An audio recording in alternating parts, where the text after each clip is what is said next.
स्वर्ण का बेटा स्वर्ण और शूद्र का बेटा शूद्र रहेगा। ये बात मैं नहीं बोल रहा हूँ, ये बात भारतीय संविधान के जातीय प्रमाण पत्र बोल रहा है। बाकी अगर हम बात करें सनातन की तो व्यास जी, महर्षि वाल्मीकि जी और रविदास जी महाराज को भी ब्राह्मण तथा संत का दर्जा दिया गया है। नमस्कार, राजू की जुबानी, हर रोज एक नई कहानी यूट्यूब चैनल में आपका स्वागत है। ये जो स्क्रीन पे आप लड़का देख रहे हैं, इसका नाम वैभव तिवारी है। इसकी उम्र महज 11 साल की है। वैभव एक सरकारी स्कूल में 6वीं क्लास में पढ़ता है, जो कि स्कूल से आने के बाद मथुरा की एक छोटी सी मंदिर, जहाँ पे जाके श्रद्धालुओं को तिलक लगाता है और उस तिलक के बदले जो कुछ इसे मिलता है उसे अपने परिवार का पालन पोषण करता है। एक छोटा सा मासूम बच्चा जो जिम्मेवारियां उठा रहा है। घर कैसे चलता है फिर? घर कैसे चलता है? इसी सबसे? हाँ। इसी सबसे? नानी मामा करके मदद है। नानी कभी कभी मदद कर देते हैं। हाँ। अब आपके मन में सवाल आ रहा होगा कि आखिर कौन सी ऐसी मजबूरी हो गई कि एक छोटे से बच्चे को अपने घर चलाने के लिए पैसे कमाने पड़ रहे हैं। तो इसके पीछे की कहानी बहुत दर्द भरी है। वैभव के पिता को एक हादसे में स्थिति खराब हो गई, जिससे कि वो कोमा में चले गए। वैभव के पिता को उनकी माताजी देखभाल करती हैं और बेचारा 11 साल का बच्चा जब उसकी खेलने की उम्र होती है तब वो पैसे कमाने के लिए एक मंदिर में तिलक लगा रहा है।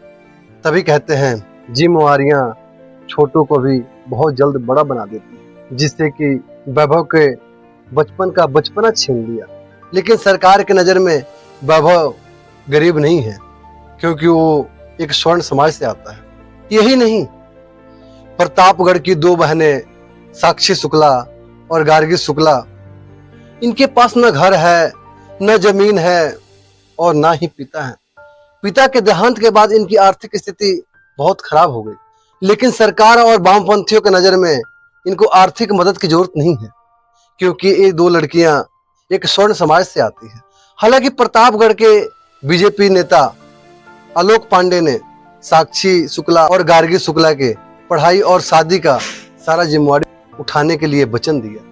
भैया, हम आप लोगों से विनती करते हैं, सिर्फ हमारी बहन की अच्छे से शादी हो जाए और हमें कुछ नहीं चाहिए। लेकिन सवाल ये है कि जब देश का संविधान सबकी बराबरी और समानता के लिए बनाया गया है, फिर ऐसा क्यों कि एक दलित समाज के आईपीएस के बेटे की पूरी तरह से फीस माफ होती है और एक स्वर्ण समाज से आने वाले ऑटो चालक के बेटे की फीस पूरी भरनी पड़ती है। जब कानून की नजर में सब बराबर है तो ऐसा क्यों हो रहा है? क्यों न हमारे देश में सिर्फ 2 कैटेगरी बनाए, एक अमीर हो एक गरीब हो। ऐसा नहीं है कि स्वर्णों में सारे अमीर हैं और दलितों में सारे ही गरीब हैं। स्वर्ण में भी अमीर हैं, दलित में भी अमीर हैं। तो हमारे देश के संविधान को संशोधन करके एक अमीर कैटेगरी और एक गरीब कैटेगरी बनाना चाहिए।